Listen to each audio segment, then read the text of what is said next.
Hello friends, मैं आयुष। और कल हम शुरुआत किए थे इस चैप्टर का। संविधान एक जीवंत दस्तावेज है जो कि समाप्त नहीं हुआ था। जाहिर सी बात है ये पार्ट बी होगा। कल मैं आपको बता रहा था कि संविधान में बेसिकली संविधान संशोधन कैसे होता है, संविधान संशोधन में कौन से भाग लेते हैं, मतलब विधायिका का कौन कौन सा मेंबर होता है, साथ साथ उसके संशोधन की प्रक्रिया क्या होता है। मैंने 3 प्रक्रिया की बात काफ़ी डिटेल से आपसे किया था। पहला कि साधारण विधेयक से कैसे होगा पास, दूसरी बात संविधान संशोधन आर्टिकल 368 से कैसे होगा, विशेष बहुमत से कैसे होगा, साथ साथ विशेष बहुमत और राज्यों के अनुमोदन से कैसे होगा। मैं आपसे विस्तार से बात किया था। फिर भी अगर कोई नए लोग पहली बार सुन रहे होंगे तो आप जाइए, पॉलिटिक्स के सारे वीडियोज पड़े हैं, आप जाइएगा, डिस्क्रिप्शन बॉक्स चेक कीजिएगा तो फिजिक्स, ज्योग्राफी, ह्यूमन ज्योग्राफी और पॉलिटी, इस तरह से हम इस क्लास को लेकर लीड कर रहे हैं। और आज इवनिंग से केमिस्ट्री एक नया पार्ट जुड़ने वाला है। तो फिलहाल देखिए, पॉलिटी में कह रहा था कि संविधान एक जीवंत दस्तावेज है। उसी का एक पार्ट ये है कि संविधान में इतने अधिक संशोधन क्यों हुए तो ठीक है, लेकिन इतने अधिक क्यों हुए? क्योंकि आपको पता होगा अमेरिकन कॉन्स्टिट्यूशन में बहुत कम संशोधन हुए, लेकिन भारतीय संविधान में अगर देखोगे तो अधिक संशोधन में अगर मैं कहूँ तो वर्तमान में 104 संशोधन हो चुका है। ठीक है, बताऊंगा कौन कौन सा और कैसे। देखिए 1970 से 1990 तक के दशक में संशोधन बहुत अधिक संख्या में हुई। इसका भी आपको रीजन जानना होगा कि 1970 से 90 के बीच में ऐसा क्या हुआ। इसका जवाब इसी चैप्टर में मिलेगा अंतिम होते होते, तो वेट करना होगा आपको। नेक्स्ट 1974 से 76 के बीच 3 साल में अगर आप देखेंगे तो 10 संविधान संशोधन हुआ। INC, इंडियन नेशनल कांग्रेस की पार्टी थी और आप देखेंगे उस समय उनको पूर्ण बहुमत मिला था, 352 सीटें। ठीक है, और लोकसभा में भी बहुमत था, राज्यसभा में भी बहुमत था और विधानसभा में भी बहुमत था, मतलब राज्य के स्तर पे भी और केंद्र में भी। तो जाहिर सी बात है संशोधन तीव्र रूप से हुआ होगा और इसीलिए कहा जाता है इस 3 साल के अंदर अंदर 10 संविधान संशोधन हो गए थे। कैसे हुआ, क्या हुआ, जरूर मैं बताऊंगा। थोड़ा सा इसके लिए भी आपको वेट करना होगा। 2001 से 2003 के मध्य 3 ईयर में 10 संशोधन हुए। इसका मतलब आप देख रहे होंगे 2000 के दशक में भी संविधान संशोधन बहुत तेजी से हुआ। इस समय हो क्या रहा था, देश में गठबंधन की सरकार बनी हुई थी और ऐसे में उन लोगों ने भी बहुत ज़्यादा संशोधन किया। 75 के बाद जब इंदिरा गांधी की सरकार समाप्त होती है, उसके बाद देखेंगे जनता पार्टी की सरकार बनती है। इंदिरा गांधी के द्वारा की गई संविधान संशोधन को वापस वो लोग हटाने के लिए संविधान संशोधन करते हैं, उसका भी जिक्र आज मैं करूँगा। तो अब आप देखिए, समय और परिस्थिति के अनुसार संविधान में संशोधन होता रहा। ठीक है, साथ साथ संविधान में संशोधन की विषय वस्तु को 3 वर्गों में विभाजित किया गया है। कितने? 3 वर्गों में। तो इसी 3 को आज काफ़ी डिटेल से आपको पढ़ना है। इन तीनों से क्वेश्चन आते हैं। और एक बात, अगर मुझे 11th वाले स्टूडेंट सुन रहे होंगे तो जाहिर सी बात है आपको उतनी समझ में नहीं आएगी जितने कम्पिटिटिव एग्जाम वाले को आ रहा होगा, किंतु मैं चैप्टर वाइज क्वेश्चन बता दूंगा, उससे कभी भी क्वेश्चन बाहर नहीं जाएगा। लेकिन अगर आप बोलेंगे कि वही बता दो पढ़ लूँगा, ऐसा कतई मत कीजिएगा। सिलेबस पूरा कवर कीजिए। लास्ट टाइम में जो इंपॉर्टेंट्स होते हैं वो मैं आपको इकट्ठा बताता चलूँगा। फिर भी अगर कह दूँ 11th वाले अगर सुन रहे हो तो उनके लिए ये क्वेश्चन अति इंपॉर्टेंट है। पहली बात है तकनीकी और प्रशासनिक संशोधन, और दूसरी है राजनीतिक सहमति से संशोधन, और तीसरी है विवादास्पद संशोधन। तीनों संशोधन को पूछ लिया जाता है, या तो कहीं एक पूछेगा या तो तीनों में कंपैरिजन या दोनों में कंपैरिजन, ऐसा सवाल आता रहता है। अभी देखिए, जो कॉम्पिटिटिव एग्जाम वाले हो वो ध्यान देंगे कि उनसे संशोधन पूछा जाता है कि 15वां संशोधन में क्या हुआ, या फिर इसमें जो ये संशोधन हुआ तो उसमें मूल बातें क्या कही गई थी। इस टाइप से क्वेश्चन आपके लेवल पे होंगे। तो सबसे पहले देखिए, 15वां संविधान संशोधन 1963 में हुआ था, जिसमें कहा गया था कि हाई कोर्ट के न्यायाधीशों की सेवानिवृत्ति 60 से 62 ईयर होगा। इसका मतलब पहले 60 साल होता था, बढ़ाकर 2 साल कितना कर दिया गया, 62 साल कर दिया गया। तो ये बात वर्तमान में भी लागू है। अभी देखेंगे हाई कोर्टों की सेवानिवृत्ति की उम्र 62 साल है, लेकिन वही सुप्रीम कोर्ट के लिए मैं ही बताने वाला हूँ 65 ईयर। ये दोनों बात आपके दिमाग में होना चाहिए। और कई बार ये संशोधन पूछता है कि कौन से संशोधन से किया गया, तो आपको याद रखना चाहिए 15वां संविधान संशोधन। अगली बात, ऐसे भी याद रख सकते हो, देखो 63 और यहाँ पे 62। 55वां संविधान संशोधन 1986 में हुआ। इसमें कहा गया कि सुप्रीम कोर्ट के न्यायाधीशों की वेतन वृद्धि की जाए। वर्तमान में भी देखेंगे वेतन वृद्धि की बात चल रही है, साथ साथ इनके सदस्यों की भी संख्या बढ़ाने की बात चल रही है। और आपको पता होगा 31 से 34 कर दिया गया, मैं बता चुका हूँ पहले वीडियो में भी। आगे देखिएगा आर्टिकल 74(1) इसमें क्या बोला गया कि राष्ट्रपति के लिए मंत्रिपरिषद की सलाह बाध्यकारी होगी। इसका मतलब राष्ट्रपति मंत्रिपरिषद की सलाह से ही काम करेंगे। क्लियर है बात। संसद और न्यायपालिका में विवाद आप देखेंगे 1970 से 75 के बीच में बहुत ज़्यादा बढ़ गया था। इसी समय इंदिरा गांधी की सरकार थी और लगातार वहाँ पे जनता और अलग अलग पार्टियों में संघर्ष हो रहा था।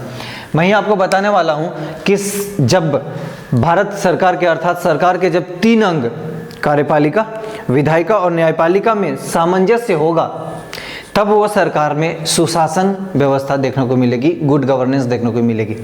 किंतु यहाँ पे क्या देख रहे हैं आप कि न्यायपालिका से संघर्ष चल रहा है संसद का। इसका मतलब विधायिका और कुछ हद तक कार्यपालिका दोनों न्यायपालिका से भिड़ रहे हैं। इसका मतलब मेरे हिसाब से शायद उस समय सुशासन नहीं रह पाया होगा। क्यों विवाद हो रहा था? मौलिक अधिकारों को लेकर। क्यों विवाद हो रहा था? राज्य के नीति निर्देशक तत्व को लेकर और साथ साथ निजी संपत्ति के कुछ अधिकार को लेकर। ठीक है, तभी आप पढ़े होंगे कि निजी संपत्ति जो आपका 7वां अधिकार होता था उसे हटाकर 300 में जोड़ दिया गया था। अगली बात, राजनीतिक सहमति। अब देखिए, राजनीतिक सहमति संशोधन मतलब अगर दोनों के बीच में अंडरस्टैंडिंग, जो भी पक्ष और विपक्ष होगा दोनों में सहमति के साथ अगर कुछ संशोधन हुआ तो वो है पहला 52वीं संविधान संशोधन 1985 में हुआ था। ठीक है, और आपको पता होगा इसमें मैं पहले भी बता चुका कि दल बदल विरोध में कानून बना था। इसका मतलब हुआ कि कभी कांग्रेस में, कभी बीजेपी में, कभी कोई अन्य पार्टी में, कभी कोई अन्य पार्टी में, इस तरह से चेंज नहीं कर सकते। समझ रहे हैं? तो दल बदल विरोध में कानून बनाया गया था। अगली बात देखेंगे 61वीं संविधान संशोधन। आपके एग्जाम में डायरेक्ट पूछ लिया जाता है 52वीं संविधान संशोधन कब हुआ, 52वीं संविधान संशोधन में क्या हुआ था, ऐसे क्वेश्चन आते रहते हैं। अगली बात 61वीं संविधान संशोधन 1989 में देखेंगे कि मताधिकार की आयु को 21 साल से घटाकर कितना कर दिया गया था? 18 साल कर दिया गया था। ये बात जरूर दिमाग में रखिएगा, ये क्वेश्चन कई बार आया है कि कौन से संविधान संशोधन के अनुसार मताधिकार की जो आयु 21 वर्ष थी उसे 18 कर दिया गया, और आज भी वर्तमान में कितना है? 18 है। तो 1989 से अब तक 18 ही है। 73 और 74वीं संविधान संशोधन 1992 आपको बताया था पंचायती राज से होगा 73 और नगर पालिका से होगा 74। ये कल काफ़ी डिटेल से बताया, पूरी एक चैप्टर है, नहीं देखें तो स्थानीय शासन चैप्टर नंबर 8 जरूर देखिएगा। 91वीं संविधान संशोधन सन 2003 में हुआ और इसमें कहा गया कि पीएम सहित मंत्रियों की कुल सदस्य संख्या लोकसभा की सीटों का 15% होगा। इसका मतलब जो 543 आप लोग देखते हैं, इसका अगर आप 15% करेंगे तो टोटल आपको दिखेगा कि 81 ही मंत्री बन सकते हैं। सारे लोग मंत्री नहीं बनते। जितने भी आपके सांसद हैं जो लोकसभा में चुन कर आए हैं वो सब के सब मंत्री नहीं बनेंगे, बल्कि उतने का मात्र 15% बनेंगे। इसका मतलब मैक्सिमम 81 मंत्री बन सकते हैं। पहले क्या हो रहा था, क्यों संशोधन करना पड़ा? क्योंकि जिसको मन उसको मंत्री बना दो तो गलत बात हो जाएगा, इसी वजह से ऐसा संशोधन किया गया। नेक्स्ट बात देखिए, विवादास्पद संशोधन, जो इसका पार्ट सी है, उसमें क्या बोला गया कि 1970 से 1980 के दशक में वाद विवाद बहुत ज़्यादा बढ़ गया। क्यों बढ़ गया? फिर से कहूँगा कि सरकारें कुछ स्टेप ऐसा ले रही थी जिस वजह से वाद विवाद हो रहा था अलग अलग सरकार के अंगों के बीच में। अगली बात समझिए, 1971 से 1976 की अवधि में विपक्षी दल इन संशोधनों को संदेह की दृष्टि से देखते थे। इसका मतलब मैं वहीं ले जा रहा हूं जहां से मैं चैप्टर की शुरुआत किया था और मैं बोला था कि सारी बातों का जिक्र करूंगा। तो संदेह की नज़र से क्यों देख रहे थे? उसका मतलब है उसमें संशय है। और आपको पता होगा कि संविधान संशोधन में 2/3 बहुमत की आवश्यकता होती है, फिर भी संदेह है। इसका सीधा सीधा मतलब है कि उस समय उन लोगों की सीटों की संख्या कम रही होगी, काफ़ी कम रही होगी, क्योंकि अगर ठीक ठाक रहती तो उनके मेजॉरिटी के बगैर कोई भी संविधान संशोधन नहीं होता। मैं वहीं से चैप्टर का आगाज भी किया था। खैर देखिए, 38 संशोधन, 39 संशोधन और 42, इन तीनों संशोधन बोल रहे हैं कि विवादास्पद संशोधन रहा। और खासे तौर पे आपको पता होगा 42 इंपॉर्टेंट है और 42 मैं अलग से आपको जरूर बताऊंगा, यहाँ पे मैंने लिखा इसलिए। 38 और 39 में देखेंगे, जब आईएनसी मतलब इंडियन नेशनल कांग्रेस जब सत्ता में नहीं थी तो जनता पार्टी ने 43वीं और 44वीं संविधान संशोधन किया। इसका क्या मतलब हुआ? आप देखे होंगे कि 38, 39, 42 संशोधन कांग्रेस ने की। बीजेपी को लगता था, मतलब जनता पार्टी को लगता था, उसी का पार्ट है बीजेपी बाद में, जनता पार्टी को लगता था कि वो सही तरीके से नहीं किया गया। जब कांग्रेस का पतन होता है उसके बाद जब बीजेपी मतलब जनता पार्टी बनती है तो जनता पार्टी फिर उसमें अमेंडमेंट कर देती है। तो पहले संशोधन कांग्रेस ने किया, बाद में खूब सारा संशोधन बीजेपी वालों ने किया। इसी वजह से इस दशक में संशोधन बहुत ज़्यादा हुआ। तभी मैं कह रहा था कि 10-10 संशोधन 3-3 साल के बीच में हो जा रहा था। अब आप समझ पा रहे होंगे मैं क्या कह रहा हूँ। फिर अगली बात देखिए, 1975 में आपातकाल भी लगा था, और साथ साथ जब मैं कह रहा हूँ 42वीं संविधान संशोधन तो उस पर नज़र डालना जरूरी है और इसको बाकायदा जूम कीजिएगा। अब देखिए 42वीं संविधान संशोधन 1976, लोकसभा का कार्यकाल सबसे पहले क्या क्या हुआ चेंजेस, इसमें आपको याद कैसे रखना है। देखिए 42वीं बोल रहे हैं ना, इन दोनों को जोड़ दीजिए, कितना होगा 6 होगा ना, इतना तो दिमाग में लगा ही लोगे। ठीक, अब बोल रहे हैं लोकसभा का कार्यकाल कितना था, पहले 5 साल, अभी भी 5 साल, लेकिन उन दिनों कार्यकाल 1 साल बढ़ाकर 5 से 6 कर दिया गया। ये भी पूछा जाता है कि किस संविधान संशोधन में भारत में और कब हुआ था। क्लियर। दूसरी बात देखेंगे कि न्यायपालिका की समीक्षा पर रोक लगा दी गई थी। समीक्षा का मतलब जो उन्होंने अपने डिसीजन दिया है उस पर पुनरावलोकन कर सके, उस पर भी बैन कर दिया गया कि ऐसा न्यायपालिका नहीं कर सकता है। इसका मतलब आपको लग ही रहा होगा कि कार्यपालिका विधायिका कहीं ना कहीं न्यायपालिका से ज़्यादा सुपर बन रहा होगा। लेकिन आपको एक बात बताया था कि न्यायपालिका विधायिका और कार्यपालिका दोनों के ऊपर ठीक ठाक अंकुश लगाता है, क्योंकि लगाना ज़रूरी भी है अगर चाहते हो कि शासन व्यवस्था उचित तरीके से चले और जनता के लिए शासन चले तो न्यायपालिका को स्ट्रांग होना चाहिए। तीसरी बात देखेंगे, प्रस्तावना मतलब प्रियम्बल में भी संशोधन हुआ था उस समय, और 3 नए शब्द जोड़े थे। ठीक है, 3 चीज जोड़ा था, एक का नाम है समाजवादी, दूसरा पंथ निरपेक्ष, तीसरा अखंडता। ये कई बार पूछा है कि प्रस्तावना में कब संशोधन हुआ, कौन सा संविधान संशोधन 42 में, कितने शब्द जोड़े गए, निम्नलिखित में से कौन सा शब्द शामिल नहीं थे। इस तरह के क्वेश्चन आते रहते हैं, आप प्रीवियस ईयर जरूर चेक करा कीजिए। 7वीं अनुसूची और आर्टिकल 53 में परिवर्तन किया गया। 7वीं अनुसूची में क्या लिखा है, समवर्ती सूची के बारे में लिखा हुआ है, आप देखेंगे उसमें भी चेंजेस कर दिया गया, साथ साथ आर्टिकल 53 में चेंजेस कर दिया गया। अगली बात अगर देखेंगे, केशवानंद भारतीवाद को सुप्रीम कोर्ट में चुनौती दे दी गई। तो आपको बताता चलूं, केशवानंद भारतीवाद कब की बात है, ये 1973, और ये संशोधन कब हो रहा है 76 में। इसका मतलब 3 साल के बाद चुनौती दे दी गई।